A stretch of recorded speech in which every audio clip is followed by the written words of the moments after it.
na-asị na mgbe anyị mechara n'obodo a na-ala obodo ekwensu bụ uzu ga na-ama jijiji ndị iro ga-anọ n'ọsọ ndị ọjọọ ga-anọ n'ọsọ ndị na-agwọ nsị ga-anọ n'ọsọ ndị okwu asị ga-anọ n'ọsọ eziokwu Chineke ga-apụta ihe onye anyị ka a na-arịọ ugbu a na ruo mgbe niile ebido Welcome my amazing viewers. Thank you so much for joining me on my program once again. I appreciate you wherever you are connecting from. If you're joining me from Africa, Asia, Europe, America, or Australia, whichever part of the world you are joining me from, I really do appreciate it. I thank you very much for your contributions on my channel. Please, if you have not subscribed to my channel, kindly subscribe to my channel. Click the notification bell so that you'll be notified each time I upload a video. You will be among the first to receive it. Thank you so much, and remember this. And also remember to go to the comment section after watching the video and leave your comment. Express yourself the way you want it. Just say it the way you feel it in yourself. Put it down. We all are here to learn from each other. We have to put our head together to look for a solution for the problem that is bewildering us.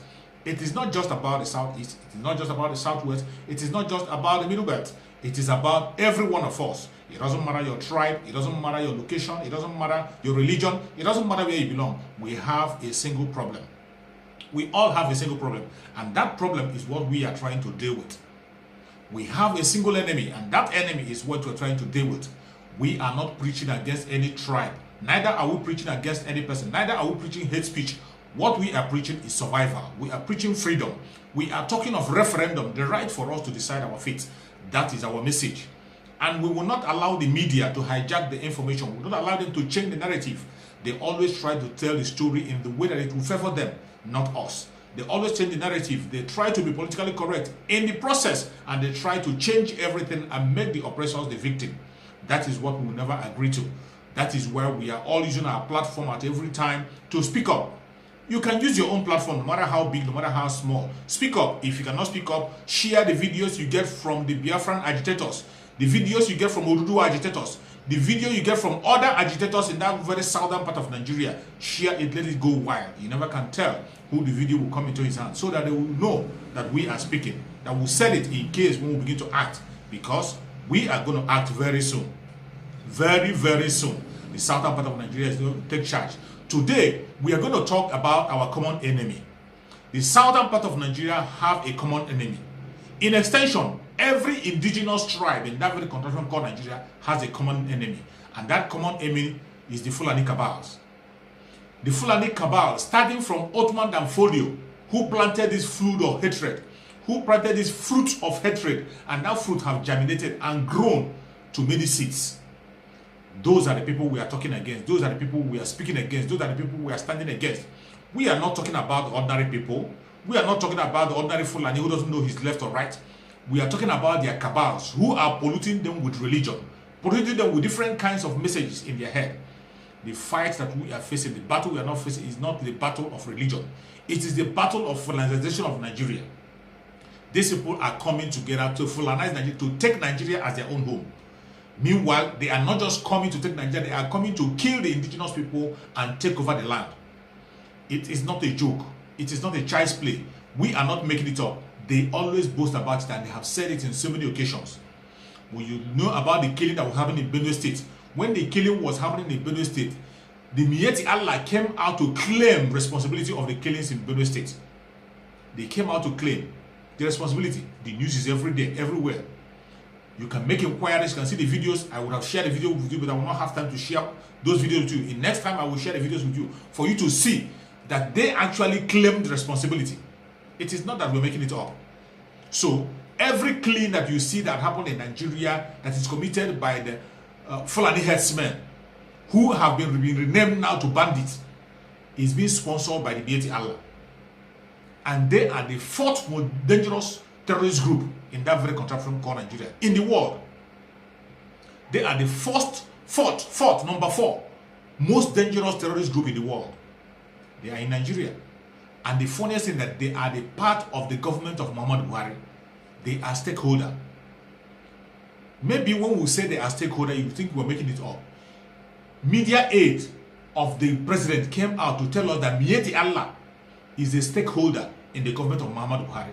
He went to the extent of comparing Mieti Allah with Afenifere and Ohanaeze Ndigbo, a terrorist group. a terrorist group. And when he did this, everybody was silent. People did not say anything, a word. They kept quiet. The South kept silent. Maybe you have forgotten. I will share the video with you.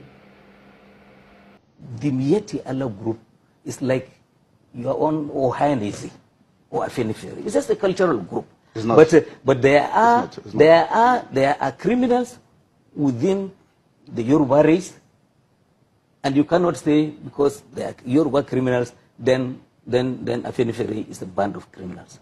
Nigerian government is speaking to the leadership of the Fulani Cultural Association, Mieti Allah.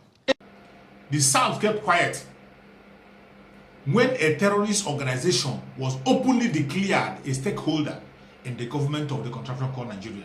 The South kept quiet. They thought it was just a joke. They thought it was just a hearsay. Before we know it, the killing went wild. The killing went on until they destroyed a lot of lives in Kaduna, in Jos. Now they come down to the southern part of Nigeria, taking over, ransacking the whole villages, driving away the farmers. When you see sometimes they talk about empowering agriculture, you'll be wondering, how are these people empowering agriculture? People who want to destroy every other person. How are they empowering agriculture? But what we are saying now, it is no longer time for us to be silent. We have endured enough. People from the southern part of Nigeria, hear me and hear me clear. It is no longer about the Igbos. It is not about the Yorubas. It is not about the Edos. It is not about the Ijos. It is not about your tribe or your religion. It is about survival. And the only way the southern part of Nigeria can survive is unity. It's unity. All along the oncoming, everybody thought it was just a war against the Igbos. When Othman Danfodio came out and spoke about the hatred he had about Igbos, he included the whole southern part of Nigeria when he said that they cannot give power to any other person except on contract.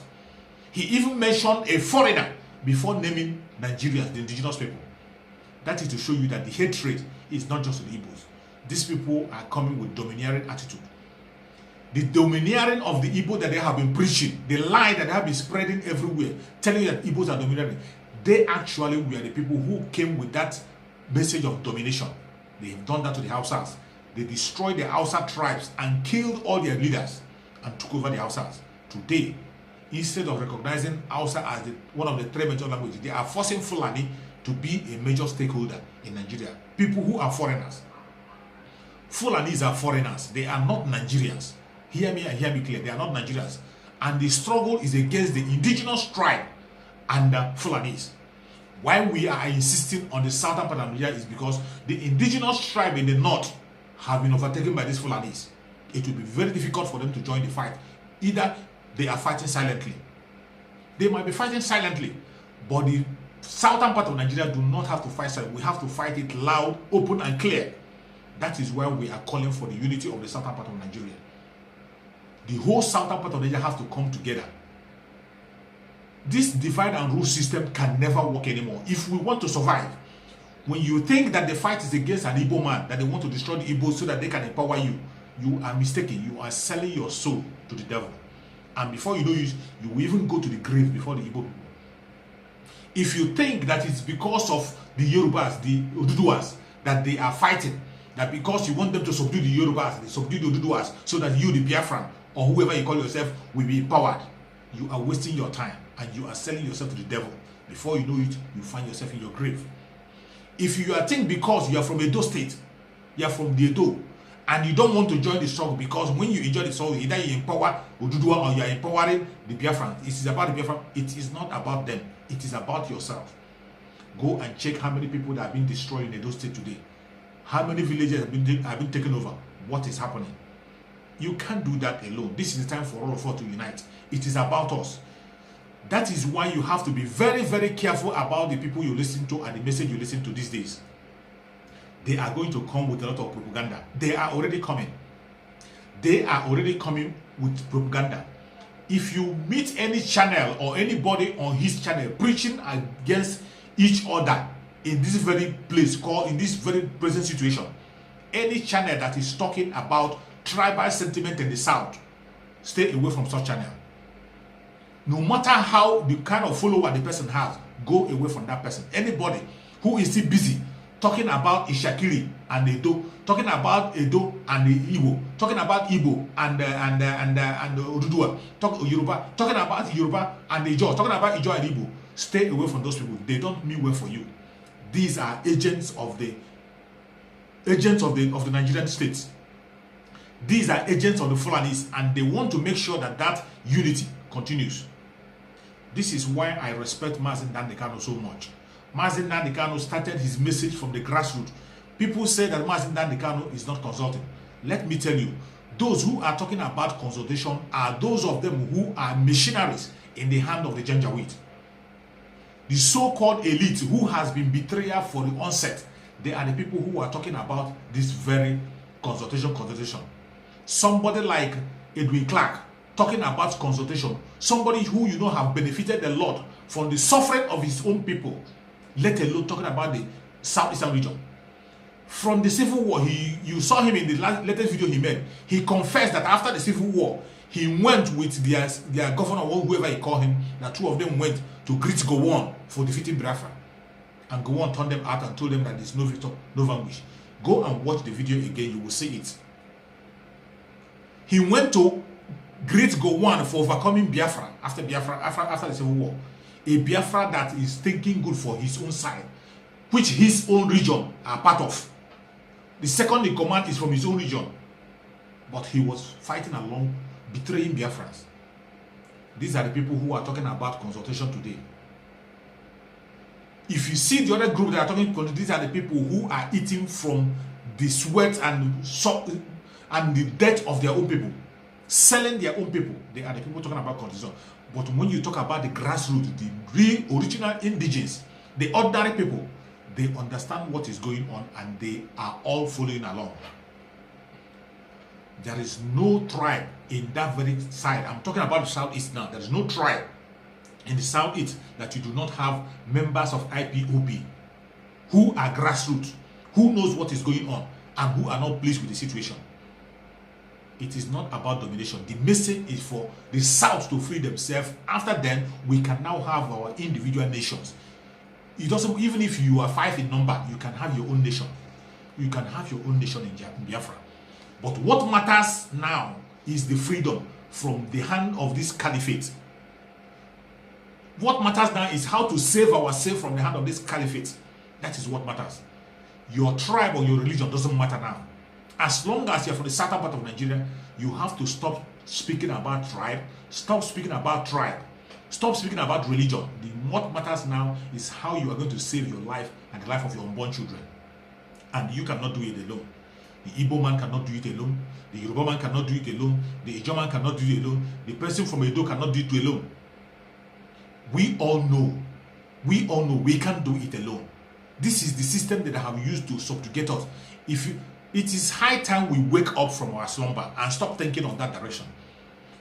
We are heading for freedom. That is why I love Mazi Nnamdi Kanu. He sensitized and he takes everyone along. When Mazi Nnamdi Kanu started, he started with a very hard message.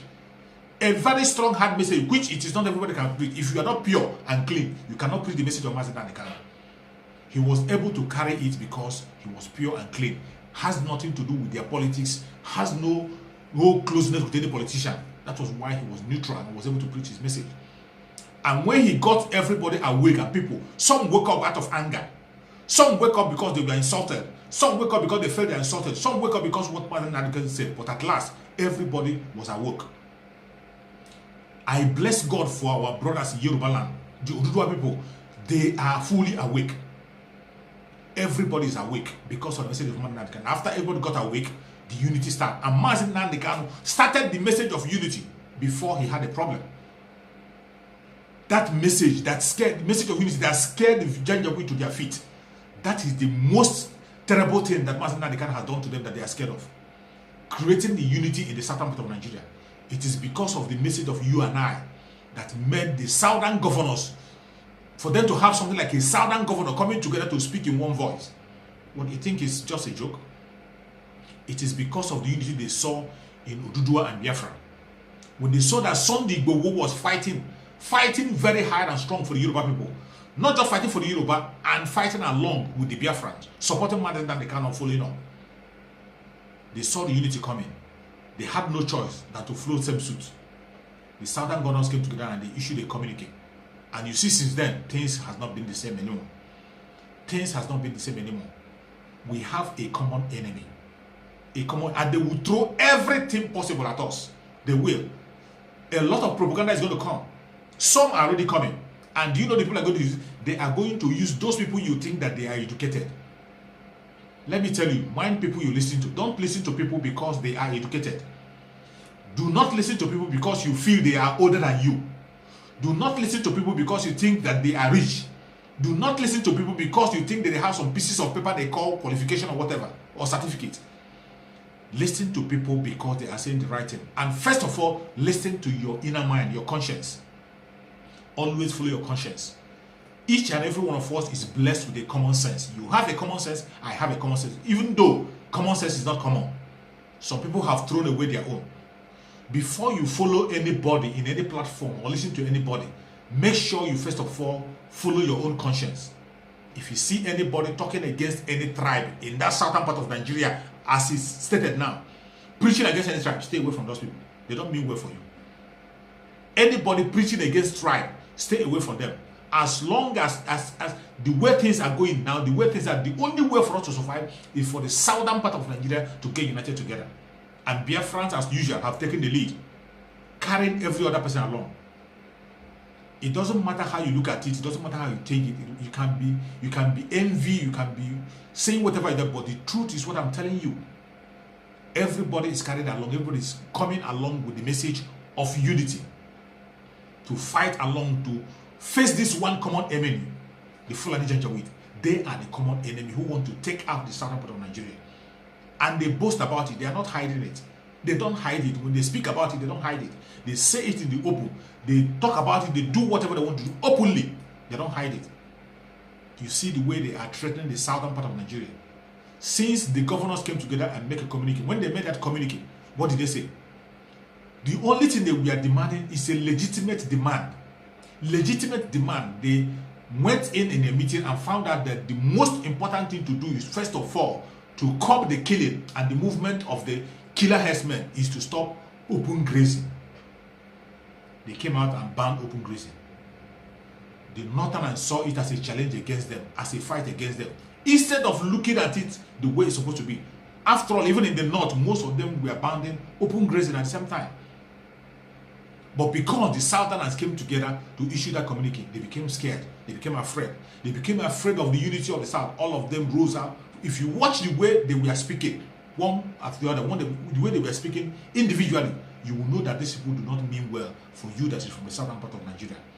They know you better than you know yourself. And they know that once we take over that unity, once we are united, that we can move mountains. That is where they are scared. Maybe you have forgotten all the challenges they were throwing. I would like you to watch the video of their comments they were making after that very communique by the governors. I think the coming together of the governors of the southern extraction, to me, believe you me, is the very wrong way to go about issues of politics that affects the whole nation. Because the message here, unfortunately, is like ganging up against the rest of the Nigerians, particularly the North, by state actors who should be the ones that will protect and advance the unity of this country and ensure that all the parts of this country will feel comfortable by whoever end of the day will emerge as the president of this country.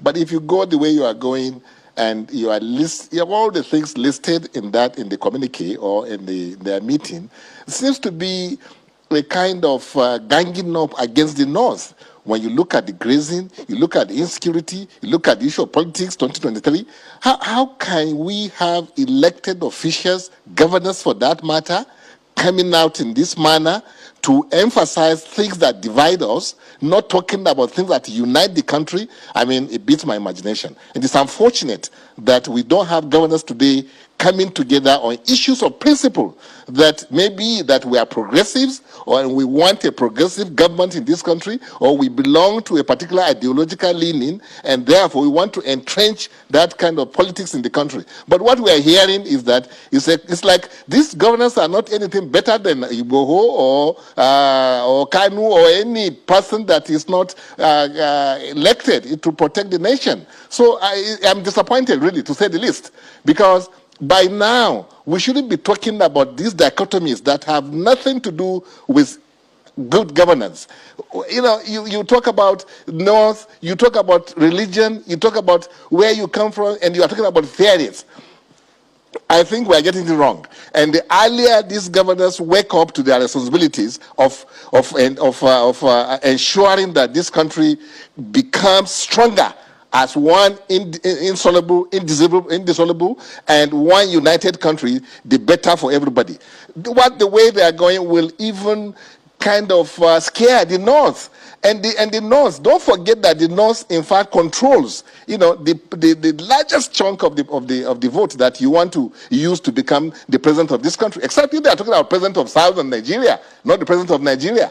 You must act in a way that somebody can entrust his future, his affairs in your hands. But the way these Southerners, the governors in particular, are going is not in any way in tandem with the intention of the founding fathers of this country. And if you look at what I think most of Nigerians, particularly the Northerners, will take from this is that we are out against you, and we want to make sure that we will retaliate, whatever you have been doing to us, which perhaps, nobody in the North really intends anything bad, for the country. In fact, insecurity they are talking about, who is the worst, who is suffering, the worst scenario of insecurity in this country? It is the North. Who is suffering the worst case of poverty? It is the North. Who is suffering the worst case of unemployment? It is the North. So what for God's sake are you saying in that case? So please, let us behave as responsible state actors that are elected on the basis of advancing the unity of this country, not on the basis of dividing this country between the South and North. So 23 years, everybody knows that. In fact, Sean, when you talk about fairness, and you look at the zones, North Central, where I come from, has not been given chance in this country to head the country in a civilian administration. All we have had, maybe from North Central, and everybody has had it, is a military junta. And the military junta are just people who they will not even consult anybody, before they emerge. Yeah. So don't talk about fairness. When you talk about fairness, North Central should be given the opportunity to rule this country come 2023. So let us talk about how to unite this country. How to advance the reason why I'm asking you this question is because you're a politician, and this conversation, politicians have this kind of conversation. I remember at the twilight of President Olusegun Obasanjo's administration, the conversation of where next the president should go came up. Even when President Goodluck Jonathan was in office, this conversation also came up. Where should it go? And I remember vividly that northern politicians clamor that power should return to the North. So why do you think it's going to make the North uncomfortable when, if you count the years, and after President Buhari leaves office, it would have been 8 years of a northerner, and there is this arrangement, an unsigned agreement within the political class that the power should be rotated, especially the PDP, be rotated between the North and the South. The worst violators of the agreement you're talking about is even the southern, part of the country. When Jonathan was supposed to do only 4 years of his administration, when Yar'Adua passed away, why did he not stop at 4 years? Why did he go another 2 years and even wanted to have a third term? And the Southerners want to load it over the North so that, now they're telling us that it is 8 years of Buhari. So after 8 years of Buhari, it must come. Constitutionally, it's even under PDP, it's supposed to be 8 years of President Obasanjo. And after that, North was to have 8 years. North didn't have the 8 years. So when you are talking about fairness, why don't we be fair with ourselves when we are talking? So don't talk about fairness here. Talk about how do we unite this country? How do we ensure that we have a president that can deliver, for the people of this country. Where is the masses in all these discussions we're talking about? That the North, that it is now the southern part that will have the chance to rule the country. There is another issue. Talk about the masses. Yeah, there's another issue that is very critical. So the southern governors had said that come 1st of September 2021, they set it as a deadline for the promulgation of the anti-open grazing law in all the 17 states of the South in Nigeria. What's your take on that? This is unfortunate, Sean, because we had, like I said, state actors, governors for that matter, giving ultimatum to a president, and you want to have peace in the country. You don't give ultimatum, for God's sake. You don't gang up against your president. You don't, because they know that the president has come out with a policy on grazing. Why can't you go back into your rooms? I mean, into political parties or some caucuses. Engineer Yabagisani, is this a gang up? Apologies, please. Is this a gang up against the president? Because I didn't see the name of the president here. The solution of the southern governors is against the bandits and against the killer herders who they say are moving with weapons. And their solution is that there should be no to open grazing, and that is their own solution. And why would you say it's a gang up against the president? Nobody supports terrorism, because I even look at it as terrorists. People who are carrying guns without license or without the authorities giving you the permission to do that. But the point I'm making is that everybody in this country and all over the world knows that Mr. President has come out very strongly behind the issue of open grazing. So why should state actors that are supposed to be in the same party with him, that are supposed to protect the interests of this country, now come out and give ultimatum, to the country, which is headed by a northerner? So this is wrong. This is the wrong way to run this country. Please. All right. So let me. Yeah.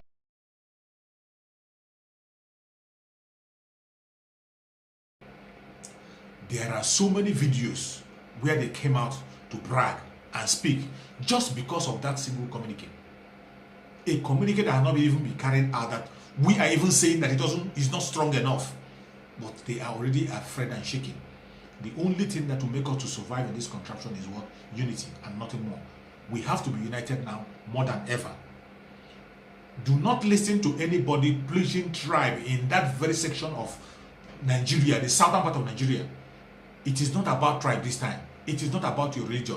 It is about unity. Anybody who is coming to tell you about an Igbo man, about a Yoruba man, about an Efik man, about an Edo man, about a Ijaw man, he's talking trash. Do not listen to them. What matters now is the unity. We have to fight this thing out. Face a common enemy.